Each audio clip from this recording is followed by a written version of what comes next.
This is the Josh Widdicombe Show on XFM. We are back. We had a week off, not just me, but obviously producer Neil. Good morning. Good morning. Catchphrase is still, it still works. Might need a new one. You might need a new one? Yeah. Have you been thinking about this while you've been away on holiday? I was ill quite a lot on holiday, so I had a lot of time to think. And that's what you thought about? I'd run out of things to think about. So what point did you... Were you like... I imagine you're kind of sweating and hallucinating. And then you thought, I need a new catchphrase. That's not far off what probably happened, actually. Really? Yeah. So did you come up with any? Or is this going to be a... shall we throw this open? I was thinking of maybe just hello. Okay. Or hiya. Hiya. Hiya. Oh yeah, that's... I don't know about that one. Do you want to try word up? Word up. Yeah, no, it's not. It doesn't fit. Okay. Yo? Yo. I quite like yo. All right, we'll have yo for today. We'll have yo for today. You don't have to have a catchphrase. I feel it's just expected of me now. Yeah. Yeah. Okay. So, all right. Well, if that's what you... I just want to be loved. Good holiday, then. It was wet and there was a lot of illness involved. Sounds like the First World War. But you did play football on Christmas Day. So. Yeah. Stretch my legs. Yeah, stretch your legs. Oh, that's good. Glad we had a week off then. So you've come back full of beans. Yeah, what did you do when you weren't here? It was my sister's wedding, so that was lovely. Josh Widdicombe, XFM. This is Saturday morning. This is producer Neil. Yo. There you go. You're back. It's good to see you so energised, so ready for life. Yeah. Okay. Now, we come to any other business, Neil, where we address the issues with the previous episode as raised. It's kind of our points of view, but we like people to be pernickety and pick us up on small factual inaccuracies, ideally, or anything they want. And you will uphold these, or you will deny them. Yeah, there's no bell again. There's no bell again. Hasn't been returned. Just use one of your sound effects. Have you got your sound effects there? So uphold. And, very good, and denied. Perfect. Dear Josh and producer Neil, in last week's show, James Acaster, they haven't put an apostrophe in weeks to show that it's a possessive rather than a plural. Do we deny it straight away? It's not really in the spirit of any other business, is it, that you miss up an apostrophe? Surely you're... I hadn't noticed. Okay. In last week's show, James Acaster was explaining who was on his imaginary stag do. If you didn't listen, that was as bleak as it sounds. Aisling B suggested that Starburst Smith got his name because he tasted like a rainbow. This was actually the advertising slogan for Skittles and not Starburst. Otherwise, love the show, but been waiting to be pernickety for a matter of weeks. All the best, Ashley Huddersfield. You've also put James Whitby also pulled us up on this offence. Yeah. So, I mean, that seems like an open and shut case, really, doesn't it? Yeah, although even then, they've got the slogan slightly wrong. Taste the rainbow, not taste like a rainbow. Oh, yeah, and combined with the lack of apostrophe... But they have spelled Aisling B correctly, which I would say is the biggest challenge of the spelling there. Yeah, definitely. So that's going to be... Right, hi, Josh and Neil. I thought I would let your slip et tu brute slide the other week, but I can't let the Aussie response in AOB pass without comment. Now, just to go back, I said et tu brute was a phrase meaning not you, Brutus, something like that. Then we were corrected to say that it actually means and you, Brutus. In fact, they were wrong as well. This is the longest Shakespeare-based debate that has ever been on XFM, I think. Mm-hmm. Is that a record? 3 weeks? I think so. It feels like Inception, this AOB.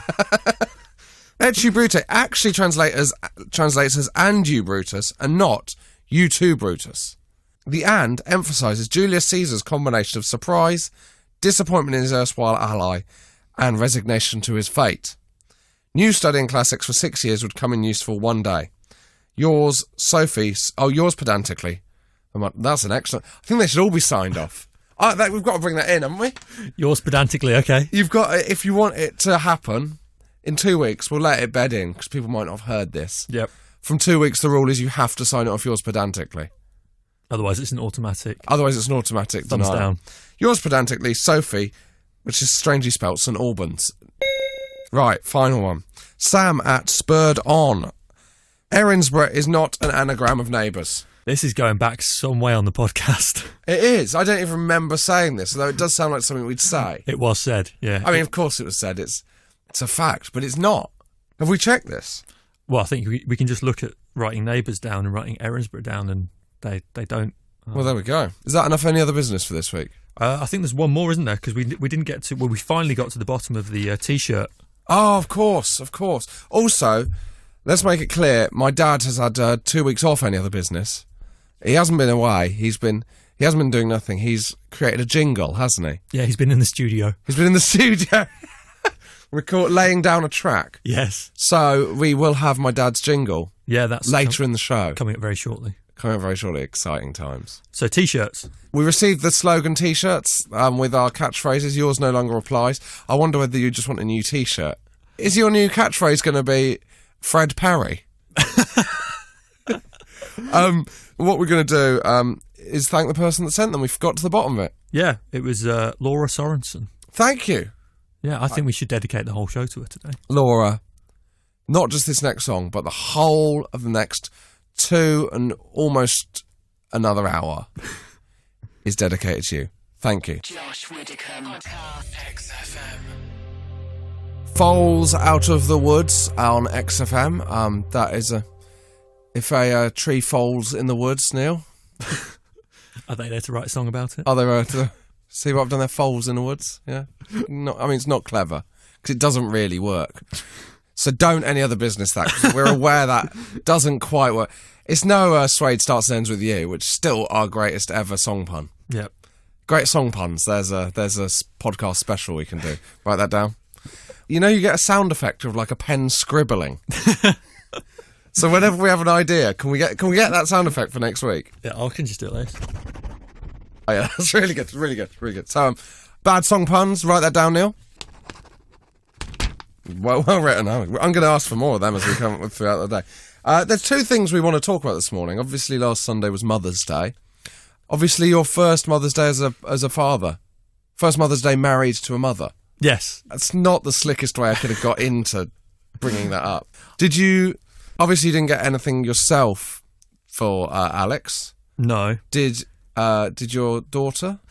Well, this was the thing. I mean, she's, 5.5 months. So I was very kind of... Has she got an allowance? Well, she takes all our money. That's what she does at the moment.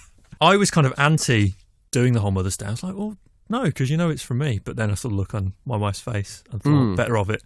So I didn't mean to. It was well-intentioned, but I got her a nice Mother's Day card. Well, that's well-intentioned. Good. The problem was the gift I got. Oh, dear. I thought, she might like some face cream or something. Yeah, of course. I bought, on behalf of my daughter, for my wonderful wife and her mother, some rolling back the years anti-aging cream. Oh, my word. Oh, God, no. And it wasn't intended as a... I know, I didn't pick up on it. What do you mean you didn't pick up on it? Because there's a brand she likes. Oh. I saw it and went, she'll like this because it's like replenishing. So what did her face do? Aged. As soon as she saw it. It dropped into one of fury. Oh, no, did it? No, it didn't. Oh, she went, thanks very much. It was only when later on. Do you know what? I feel awkward talking about it. At least you tried. Exactly. But often people have different things they'll do on these days. And we've done this before with Christmas, which is weird Christmas traditions your family has. But we thought, why not broaden it out to other celebrations or just general of weird family traditions? Yep. I don't think anti-aging cream's going to become a tradition. Are you going to do it next year? I might do for a laugh now. Just to see what happens. Yeah. Good. You're a great guy. You're a great guy. Take a hint. The other one is I went to my sister's wedding and she didn't have speeches, which I thought was good. Because it was like it wasn't like a big, it was more of a low-key registry office and then a very nice meal. Mm-hmm. But obviously we've all seen bad wedding speeches. And I thought public speaking disasters might be... Have you... I've done 2 best man speeches. The second one, there was a lot of pressure because I was basically my job by then. To be a stand-up comic. Yeah, so that was all right. It really ruins the day, doesn't it, if you've got to do a speech? I got quite drunk. Did you? Yeah. What did you do? My speech was good. I only got booed once when I had a pop. You only got booed once? Because I had a pop at the bride. What for? I can't remember exactly. You can't remember? No, I honestly can't. But that was the only... How much of a pop? I think it was just about... What do you mean? No one has a pop at the bride. Just a bit of an insult. Because I've known her as long as I've known my best mate, who was the groom as well. So can't you just see it on her aging face? So I just kind of thought, well, fair's fair. I know it's her day and everything, but I survived it, so it's fine. Life is just one series of survivals. Life is just one series of survivals for you. And, I'm glad you've somehow come through these troubles and you're here today. So those are the topics: weird family traditions, public speaking disasters, and times Neil has offended you. Josh Widdicombe, XFM. Good morning. Yo, that's producer Neil, who has got a lot more streets since his holiday to Cornwall. Was it Cornwall? it was Cornwall. It was Cornwall, yeah. Which part of Cornwall? St Ives. More fishing than beachy, isn't it, St Ives? I think so, yeah. Yeah. The Tate wasn't open. No? Which was somewhere we would have sheltered because it was raining a lot. So we stayed in a lot. Why was it not open? Did you get the Tates wrong? Hey? Pun? Right, note that one down. Yeah, good. Why is the Tate not open? Out of season. When is the art season? They've got a mid-season break now, so they don't get too tired, haven't they? Like continental footballers. Yeah. Because you don't want to get to the World Cup And be out of frame. Oh, note that down. Now, weird family traditions. Number one. So this is any year-round traditions your family have. Ruth Evans. I mean, a lot of these, what I quite like is they haven't given a full description, so you kind of have to fill in the dots yourself. Ruth Evans has gone with giving each other unbirthday, in quote marks, gifts on each other's birthdays. I don't know what an unbirthday... So does that mean when it's your birthday, you then have to give someone... So you have to give to receive. See, the problem with this weird family traditions is that if you don't explain them, they're so weird that it's going to be difficult for us to understand what's going on. So you get this situation where you put unbirthday as if everyone's going, oh, I understand you. An unbirthday gift is not a thing that's ever happened, is it? It has in Ruth Evans' family. Only Benjamin Button, who's getting younger. I read that while I was away. Did you? It's good. Is it long? No, it's really short. I read it in a couple of hours. While you were ill and thinking, this guy's got a catchphrase. Yeah. Good morning, and it's getting earlier. Yeah, did you read? Yeah, fair enough. Beth West. Whenever we get a new car, we have to give it a name. Now, I think a lot of families do this. Well, I think a lot of girls do it as well. I think it's more of a female thing. Do you? In my friendship circle, it definitely is. What would you call your car? You'd give it like a normal person's name, wouldn't you? Yeah, I've got like a Ford something, B-Max, family car. So I'd call it like Clive. Clive. So would you pick the name for the kind of car? So, because your car's quite kind of square, you've given it quite a square name. Yeah. Is that what you're saying? Yeah, but anyone out there called Clive, I'm not... Josh called you square, not No, me. I'm not calling people called Clive square. That's incorrect. I know. There's someone in my family called Clive. But I like to refer to him as Ford Focus. or whatever it was that you drive. What I mean is, if you had like I don't know anything about cars, but like a Ferrari, would you give it a more of a kind of Giovanni? Yeah, Sergio. So would you go nationality-wise? Like, if you had a Nissan, would you call it Takeshi? I don't know. Yeah. Ford, I suppose, would be American, so Clive isn't even an American name, so it doesn't really hold as the... Call it Lindsay. As a woman, or... Because boats are always female.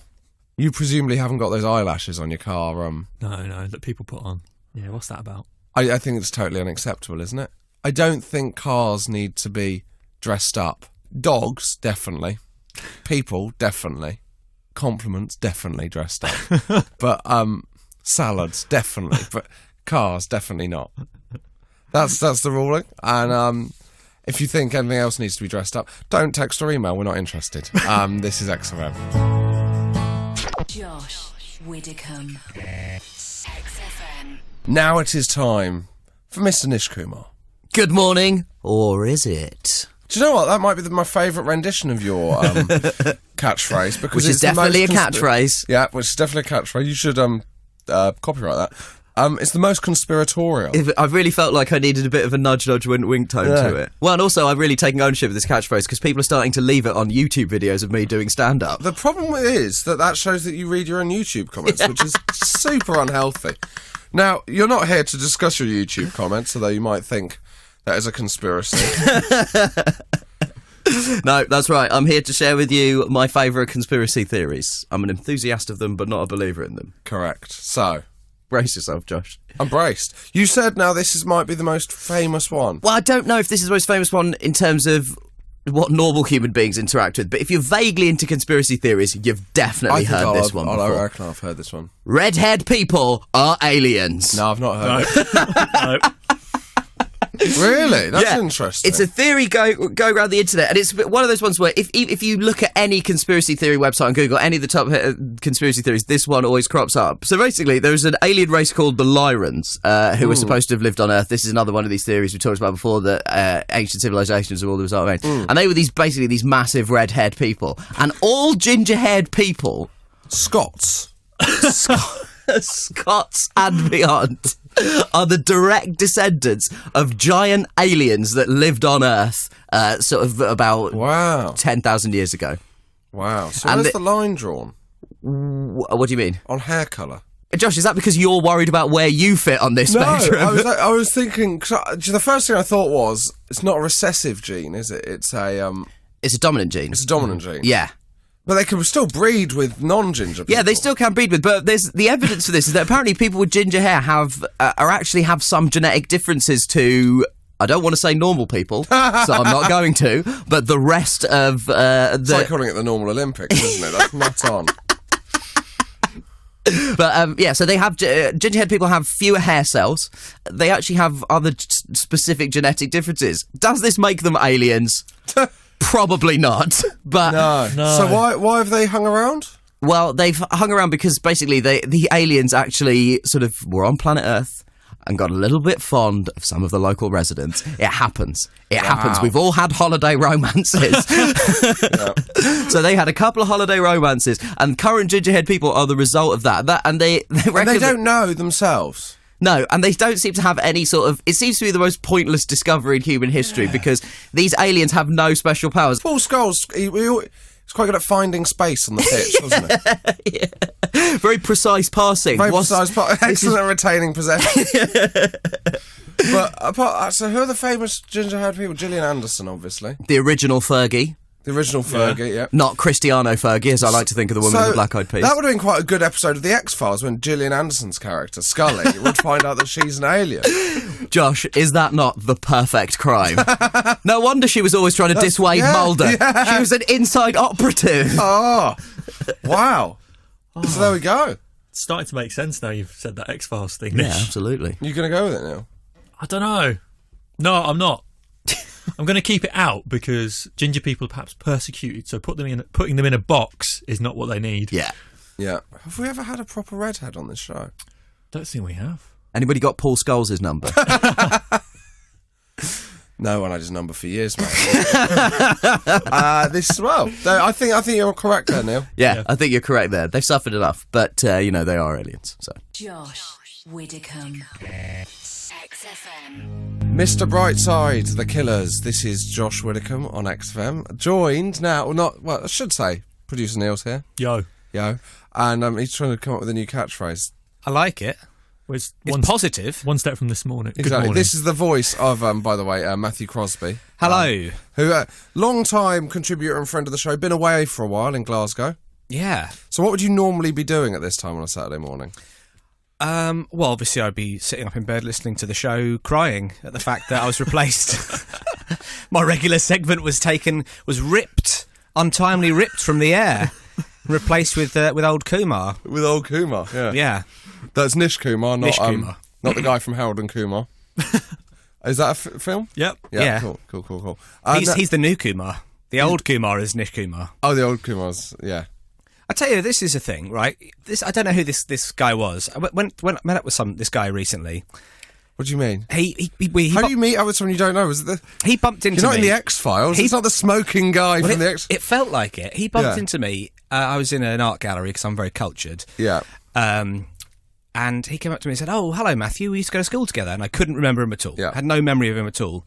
And so I was trying to sort of ask a few questions to sort of tease it out of him. What kind of question? Well, I was like, who do you hang out with? Who do you still see from the old gang? Good, cool. To see whether he was part of the jocks or the squares or whatever. Yeah. I went to because you went to school in Greece, American high school. Yeah. And he said, well, not many people. I still see old Twisty, though. And I couldn't if I went to school with an 85-year-old prospector from the 1840s, I'd remember old Twisty. Amazing. And I've bumped into other people from school. Yeah. Did you have said- someone in your school who is, I'm presuming, a contortionist, but presumably, or he worked in he was very good at opening jars. Or he was very good at the 1950s, 1960s dance craze. And he went to school in the sort of early 90s and decided to bring it back. It never stopped. Post Jive Bunny. I met a sister on Saturday of someone in my year, and he now lives in the Philippines teaching people in call centres to sound English. Wow. And then she kind of said, that was a job. No, and then she kind of said, because of course, he's got a very good English voice. And I was thinking, I don't remember that being one of his kind of... He wasn't a great projector. The only great projector we had was in science class when we were... Hey-o! Thank you very much. Do you want to note that one down now? You couldn't do that job because you've got a very distinctive voice. Hello, I'm definitely calling from within the country. Well, I can't deny that. If old Twisty is listening, text or tweet us in. This is Please do. This is XFM. Josh Widdicombe. XFM. Producer Neil is still in the house, Yo. and we are joined. It's more lively than the is, last isn't time it? I heard Yeah. it. It's now. What the listeners at home don't know is there's a hand gesture involved, where it's almost a raise the roof, not quite. Yeah. It's a half raised roof. Yeah, it's It's like a bad Amish. It was like you were saying how far you've had it up to with someone. That's I have had it up to yo with you. up to yo and no further. Right now, Matthew. Hello. Weird family traditions and public speaking disasters. The two things we're talking about. Go. Well, public speaking disaster. I'm not Michael Parkinson. You've given me a real grilling this morning. No, I didn't mean that. This is, by the way, if you want an idea of exactly how middle class I am, I went to one of the last Kentish grammar schools, St Olave's, and I was suspended. Whoa! I was suspended. That's an achievement. Yeah, for making a speech at the governor's prize giving day about one of the teachers getting drunk on the Normandy trip. Oh, I mean, wow. So, was it true? It was true. He'd come into the room, into our room, to look for cigarettes because he thought we were the kind of kids who might have cigarettes. How old was he? Probably about my age. Old Rolly, that's what they call it. Old, yeah. Come on, old Twisty's going to have a few fags, hasn't he? But he came into our room and said, "Look, I'm a bit drunk, and I want a cigarette. Do any of you kids smoke? You won't get into trouble." And he was like, actually not being that terrible about it. I properly did him over. So what was your speech meant to be on? What we did on the Normandy trip. But he must have got in trouble. He was one of the cool teachers. He actually... What did he teach? Art? He was a French teacher. Oh. But he was like a properly lovely bloke. He organised he organised the Theatre Society, which I was a member of, which we all went to the National Theatre every couple of months. He sounds like an absolute waster. He was a ledge. And I sold him down the river because all he wanted to do was drink. How did it affect your relationship with him? He was actually good enough to, I then... This was like my last year of sixth form. I'd say, I've thought of another thing as well. Oh, yeah. When I was suspended... by the headmaster, I went into my classroom and graffitied some Black Sabbath lyrics on the wall. I wrote, "No more war pigs of the power, hand of God has struck the hour," and wrote MC underneath, Matthew Crosby. Amazing! I was the nerdiest rebel. That is the lamest thing I've ever heard. It's the lamest... James Acaster almost with. It's the lamest thing to be suspended for. Wow. Ever been suspended, Neil? No. Me neither. Goody 2 shoes. Yeah. Goody 4 shoes in your case, there's two of you. It's the kind of joke you'd make on the last leg, isn't it? I was trying to kind of work out the numbers there. So you stand by to making jokes about people not having feet. Shall we play a song? This is James coming home of the era when you're a rebel, I imagine. They released this, and I'm gutted you're not playing Black Sabbath. I'm sure you'll graffiti your displeasure. Josh Widdicombe. XFM. This is XFM. Neil, producer Neil, sorry. Yo. And hang on a sec, hold tight. Wait. You just did what could almost be described as a Nazi salute along with that. I was kind of hands up like, yo. Oh, right, no. Well, you've got to be careful. If you put one hand up like that, you've got to put both hands up if you're throwing your hands in the air. Okay, Yeah. sorry. Otherwise, you can get into trouble. Yeah. Don't put your hands in the air like you don't care about Poland's borders. Now, this is Matthew Crosby as well with us. Hello. Hands firmly down. Well, that sounds worse. I'm just really excited to be here, Josh. Now, you should be, because Neil of Fortune, each week, Neil, you set a game for our guest. This week, you've been getting some flack, so I've decided to set a game. Now, normally you give them 3 options. Now, as a game setter yourself, Neil, you've got your own bloody podcast game show. That's true. You know how to set a game. Flatshare Slamdown, yeah. Exactly. So you both know how to set games. I'm going to tell you how my game's going to work. I want you both to... So it's called... Now, often you have a pun. Yep. I haven't got one. Minus. So, That's you're already on the back foot. so we're going to call this Crosby Under the Hammer. As in, like, Holmes Under the Hammer. Yeah, so it's based on Holmes Under the Hammer. Now, Crosby, Holmes... yeah, it's... Okay, it's not great. It's a half pun. I've been watching a lot of Holmes Under the Hammer in the last week. I realised I got addicted when I paused it to go to the toilet. Oh, no. I did live pause on Holmes Under the Hammer. The worst thing was you paused it to go to the toilet and then didn't get out of your chair. I was that excited by the auction. Now, they have a very literal relationship between what is going on screen and the song they decide to play. Right. So, I've got 5 scenarios that have cropped up on Holmes Under the Hammer. Oh, I love this already. And I want you to guess what song was played. Okay. Now, you can either guess, I can either give you sometimes I'm going to give you the scenario and you have to guess the song. Other times I'm going to give you the song and you have to name the scenario. Reverse it. Yeah. Love it. I have 5 of them. So it's going to be a best of 5. Okay.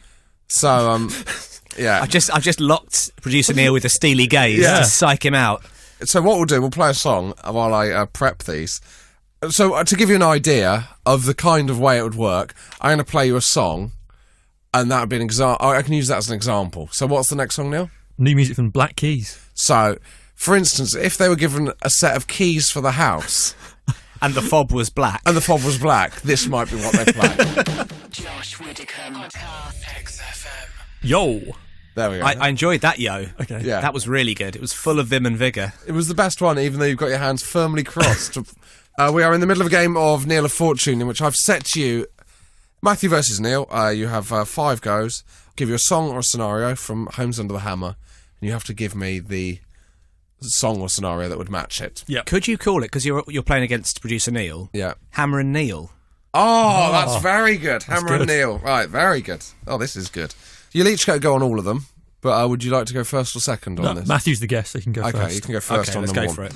Okay, Is this a scenario or a song? What are we starting with? you can choose. Is that a nice way to do it? It's very good. He's very good at this. He's good. You'll make an excellent host. Okay. I mean, you are. thank you technically you are. very much. Technically, you are the host of this show. But I mean, Yeah, but an excellent it's- game show host is Yeah, what I thank meant. Okay, I'll go for a song and I'll try and... You're going to go with song. No, I'll tell you what. I'll tell you No, what. I want you to go with song. It's I'll better. go with song. Okay. You can choose if you get it right in the way I want it to be. Okay, yes. In which So- case, I'll go with your choice. My choice is also your choice. Yeah, okay. So they played on Holmes Under the Hammer, Hanging on the Telephone. Firstly, it's got to involve somebody making a phone call. Is it at auction a telephone bidder? Oh, good guess. It's a good guess. I can't tell you if it's right or wrong. Neil. That was what I was going to say. Oh. So, For people at home, just to be clear what Holmes Under the Hammer is, it is a reality show about people that buy houses at auction and then do them up to sell or rent. I think they're bidding on a former commercial property to be redeveloped, and it used to belong to BT. Oh! Well, I hope it is that. I'm going to give a point to Neil. Oh! For they had bought a telephone exchange. Yes! Oh, Congratulations, Neil. Neil, genuinely excited. Yeah, I don't win a lot often, Yeah. so... Well, you're only 1-0 You up. haven't won yet. They haven't won Bear yet. that in mind. Okay, Okay. Would you like to go, Neil? Song or scenario? I'm going song. The song played was Golden Brown by the Stranglers. I think they were bidding on... The property in question was a barn or kind of a farm or something like that. Because kind of golden brown wheat and Oh, stuff. right, okay. Yeah. Well, Golden Brown is famously about the heroin trade, isn't it? Yeah. So I can't imagine. It's not a former crack den, was it? That can't be right. Okay, Golden, completely literally. Is it a house that was painted both gold and brown? I can't. I would normally give a point for the closest. Neither of you are close enough to get a point. I'll give Matthew half a point for being closer than Neil. The answer is, all the walls in the house were stained brown with nicotine. Oh. Horrifying. The idea that they then played Golden Brown. So one versus half. Okay. Neil's getting tense. Matthew, your lead. Well, let's go with scenario now, because we haven't... Scenario. A man mentioned he supported Manchester United. If the kids are united, they will never be divided. How about that? Yep, that's... Is it Sham 69? Kids are Sham United? 69, yeah.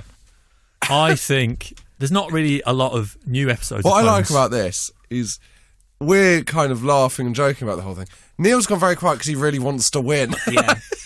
And also he's Neil's taking it thinking... really seriously. He's thinking, if this XFM job... Well, when this XFM job disappears, maybe I could work on Homes Under the Hammer. Maybe I could Yeah. be their music selector. Yeah. Definitely. Well, there's not been a lot of new episodes because they always at the end kind of go prices of 2009. Oh, yeah. So I reckon. This six-bedroom house in London could fetch upwards of £70,000. So because it was like back in the day or a few years ago, I reckon maybe Queen, We Are the Champions. Oh, that's quite good, yeah. I am going to award no points. Oh. They played the song Football Crazy, Football Mad. Oh! Two left. Shall we play them in this section, or shall we? Let's have a song. Shall we have a song? This The game tension's is, killing me. this game has incredible. really run on, but it's exciting. Neil leads 1-1.5. I think what a better song than Supergrass and Moving.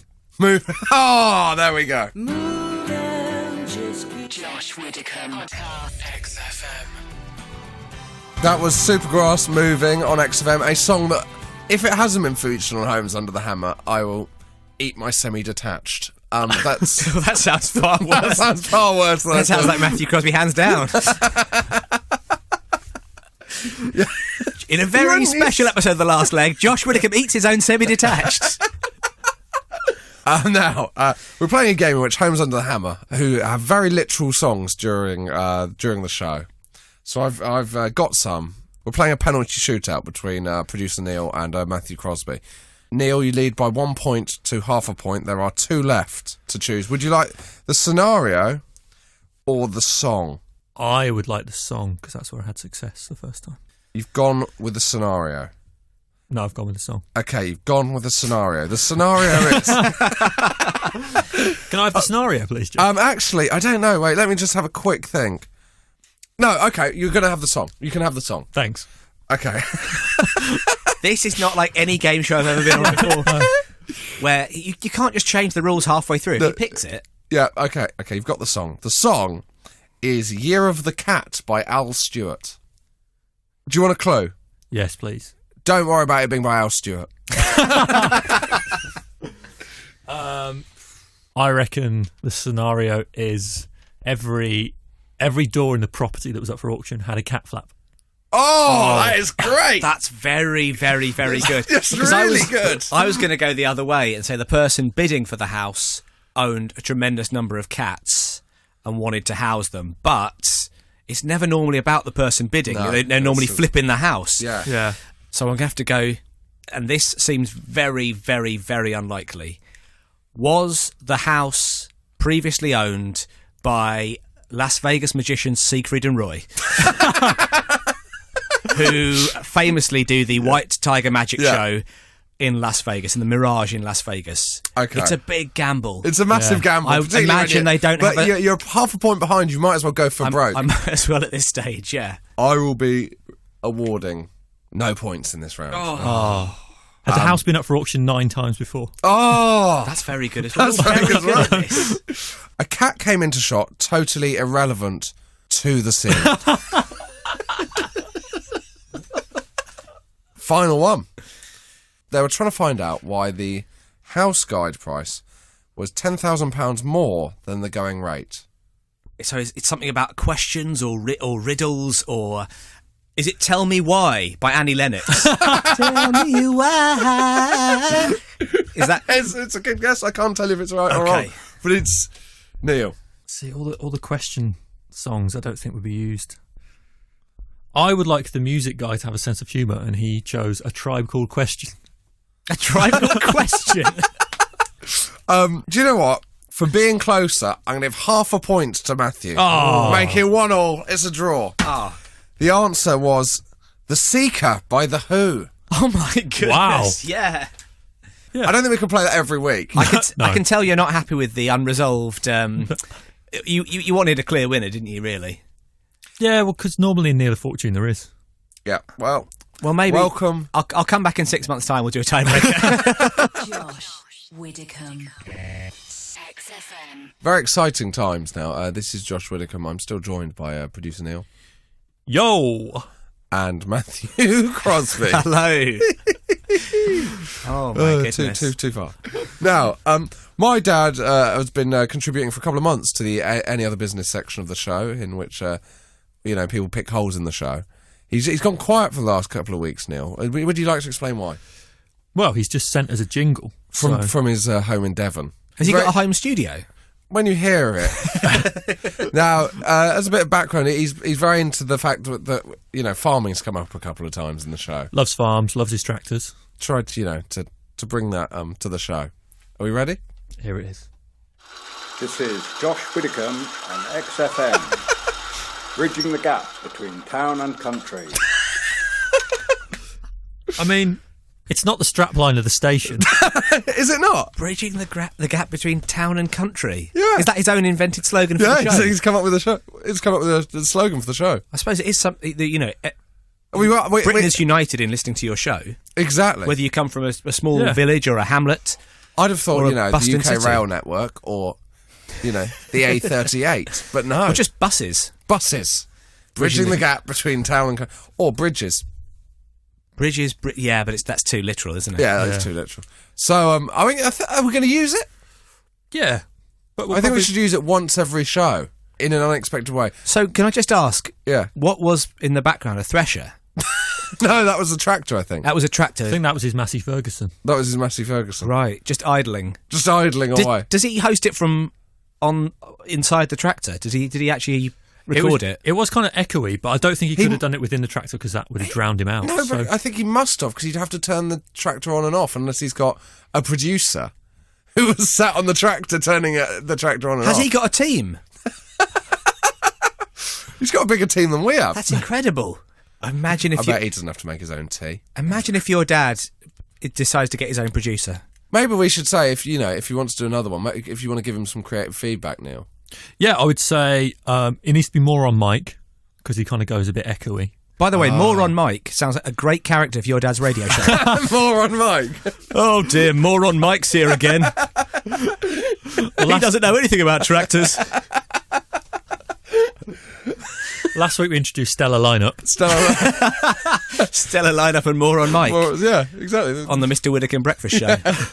So we're going to play it. We'll use it one more time in the show, and I think we should use it and just not mention it so that people at home think that that's actually one of our jingles. Deal.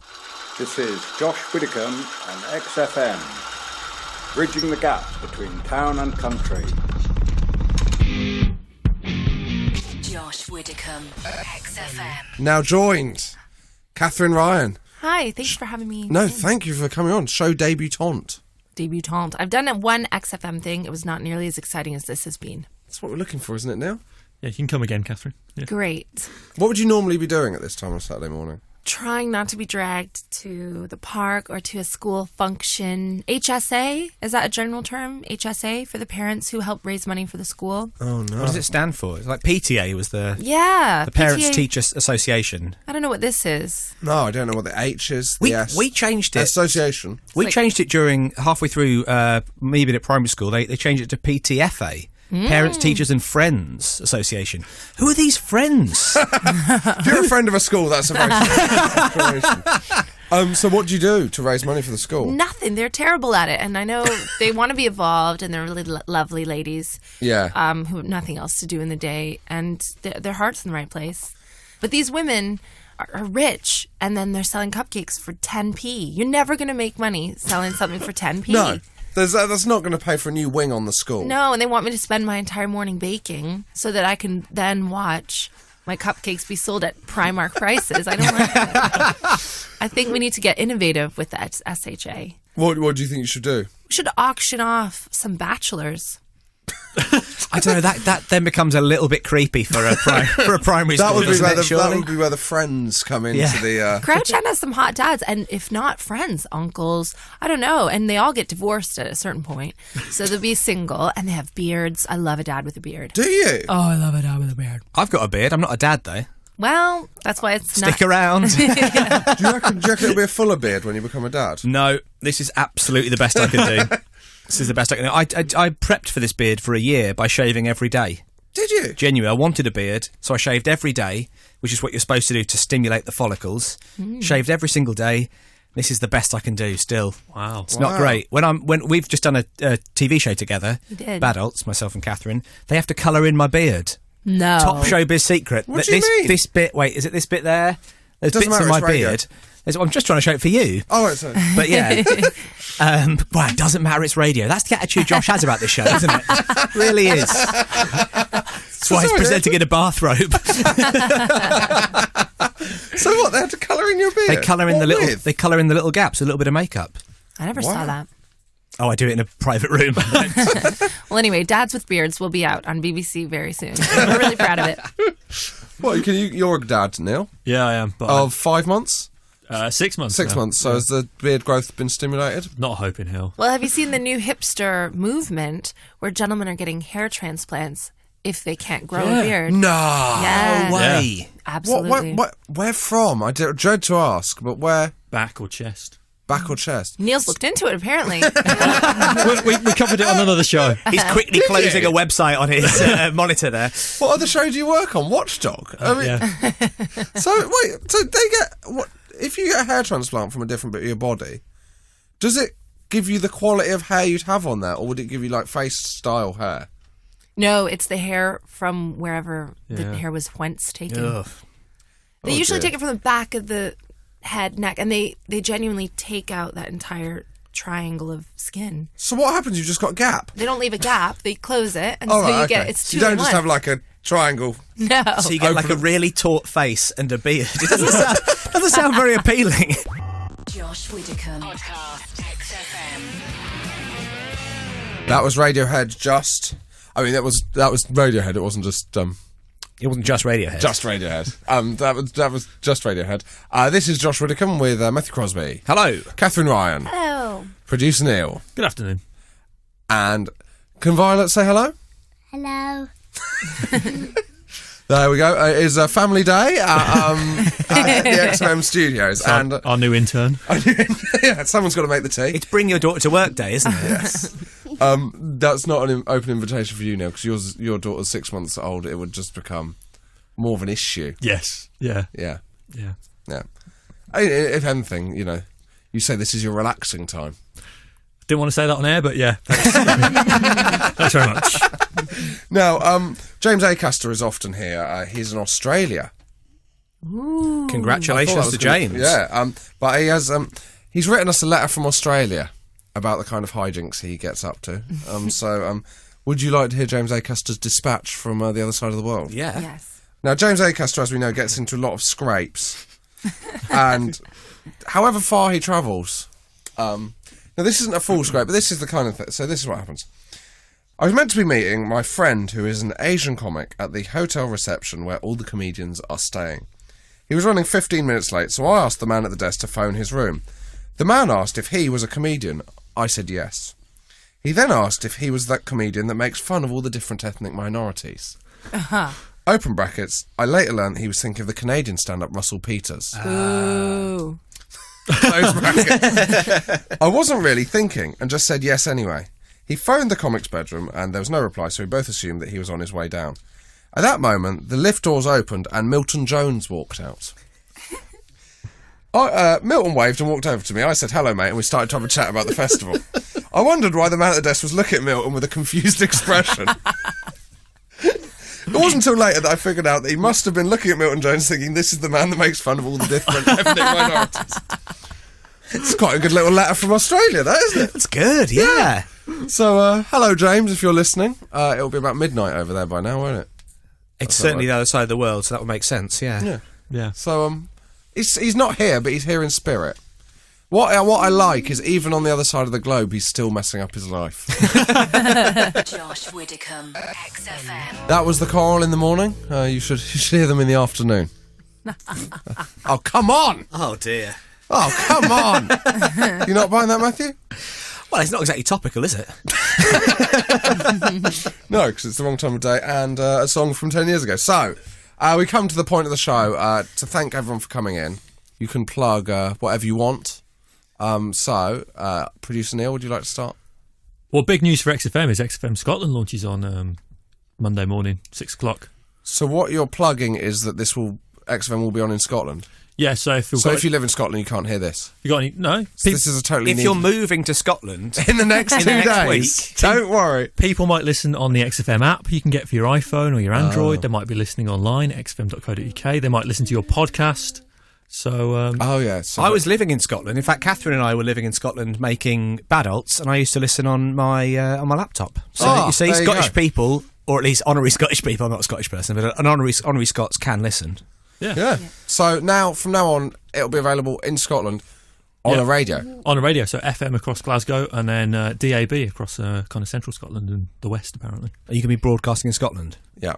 Oh, hi the new. That's not a way to ingratiate yourself. It's lucky that no Scots are listening at the moment, because that is... Please don't start your first episode back on XFM Scotland with, oh, hi, the new, guess what I've got in my wee sporran. It's not a great start. I'm a big fan of the Scots. You shouldn't have to say that. If you're saying that, you've messed up. You have already, yeah. Okay. I don't care what you say about them. I enjoy them. Yeah. Don't believe what you read. What are we going to do if Scotland goes independent? Does XFM... Are you going to annex XFM? That can't happen.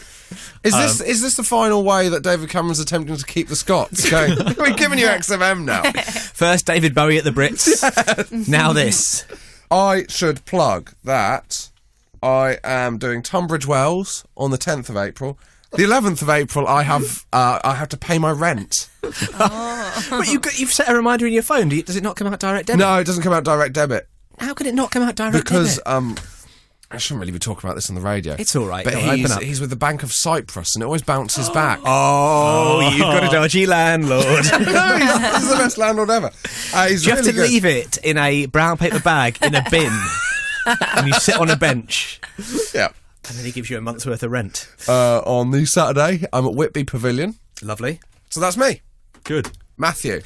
Well, Badults Series 2 is starting in June, but we don't know exactly when. So just kind of watch telly in general, and maybe it'll pop on. You know where? BBC Three. It'll be on BBC Three, yep, and also on the iPlayer. Yep. So, I mean, if you're friends with me on Facebook, then I'll probably put it on my Facebook wall. Probably just put the link there. You got a Twitter? What's your Twitter? So people I've got my Twitter's at Matthew Crosby, and if you want to see Pappy's, the sketch team I'm in, live, then all our gigs are at pappyscomedy.com. And I'm doing some stand-up at the moment, but I'm just getting back to doing it, so I'm not advertising any of my gigs. Because what's the point? People are going to show up and be disappointed. Give it 6 months, I'd say. No, Catherine? I am also appearing in Badults, which starts in June on BBC Three. I have a little role in that. I have some gigs. If you care enough, you will find out where they are. And now I'm doing a new tour that starts at the Soho Theatre at the end of April in London, and then it goes across the UK from September. And Twitter? My Twitter is at Cathbum, which is what my mother used to call me. Do you ever consider changing it to Catherine Ryan? Meh, Cathbum. That's what my mother always called me, Cathbum. I think it's a sweet name. And it's a short Twitter handle, so I like it. Yeah. It is a good one. At Matthew Crosby. It's not my fault I've got a slightly longer name. I could be at Matthew Bum. I could be that. I could change it to You that. could be Math Bum. Math Bum. I quite like Math Bum. It's too cutesy for me, I think. Sounds like you really like maths, but you just hang out. I'm a homeless person who loves maths. I'm the Maths Bum. It's another character. It's great. to add to Stella lineup. More on Mike. Is the other one, yeah. Mike, math bomb. And if you're in Florida this week, my sister and some crocodiles will be fighting my partner. Josh Widdicombe podcast. XFM.